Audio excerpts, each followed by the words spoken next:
Salve, kembali lagi bersama saya Frater Marcelinus Babo Orawara dalam edisi Renungan Minggu 2 Februari 2025, Pesta Yesus dipersembahkan di gereja. Mari saya akan membawakan kita dalam permenungan pada kesempatan ini. Untuk itu kita buka dengan tanda salib. Dalam nama Bapa dan Putera dan Roh Kudus. Amin.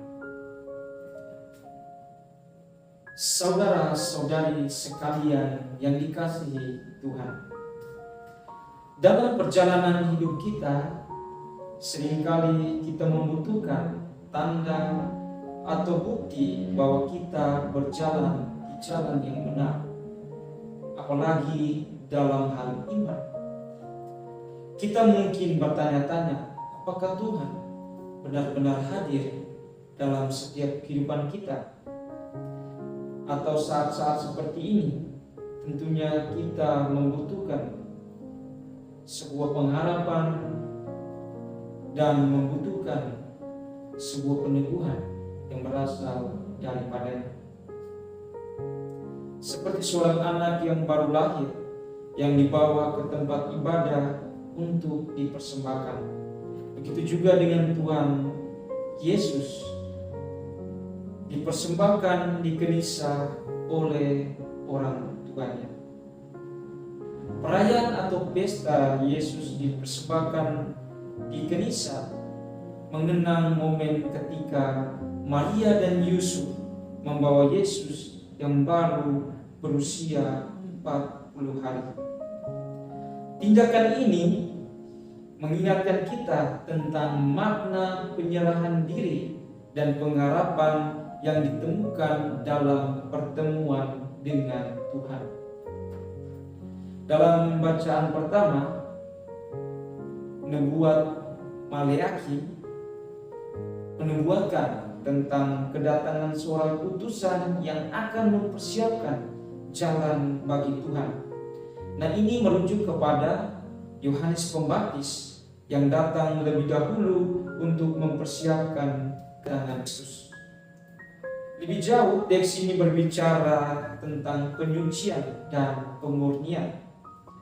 Tuhan datang untuk membersihkan umatnya seperti seorang penapis yang menyaring logam untuk mengeluarkan kotoran dari dalamnya.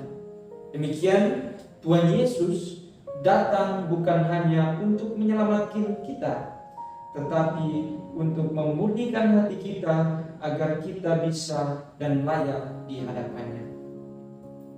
Bacaan kedua, surat kepada orang Ibrani menegaskan bahwa Yesus sebagai anak Allah mengambil bagian dalam kemanusiaan kita untuk menghancurkan kuasa maut dan kuasa iblis.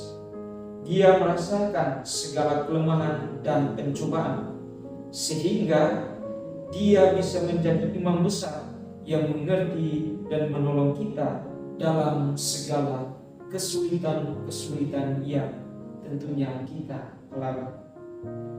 Dalam bacaan ini juga kita melihat Yesus bukan hanya sebagai Tuhan yang sangat kuat, tetapi juga sebagai Tuhan yang mengerti akan penderitaan kita sebagai umat manusia.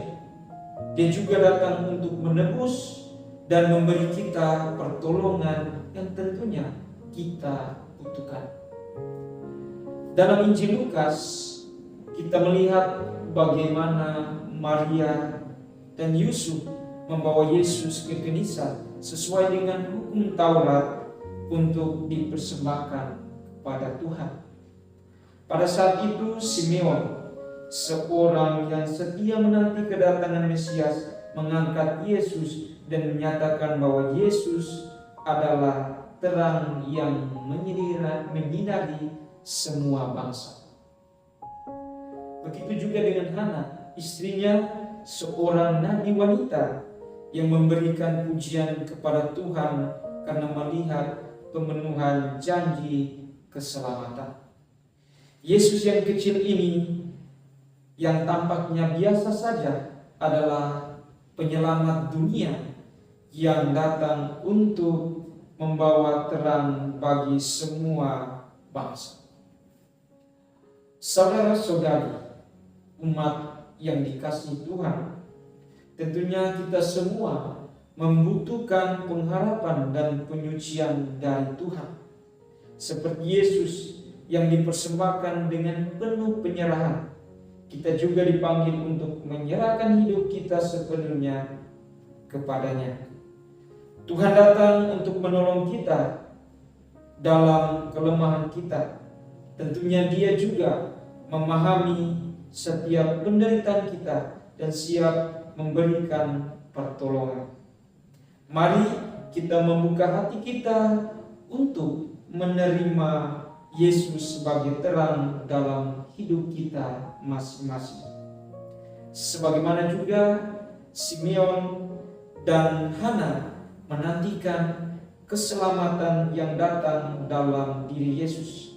Untuk itu, kita juga diajak menantikan dengan penuh pengharapan hidup yang semakin dekat dengan Tuhan dan semakin memancarkan terang bagi sesama.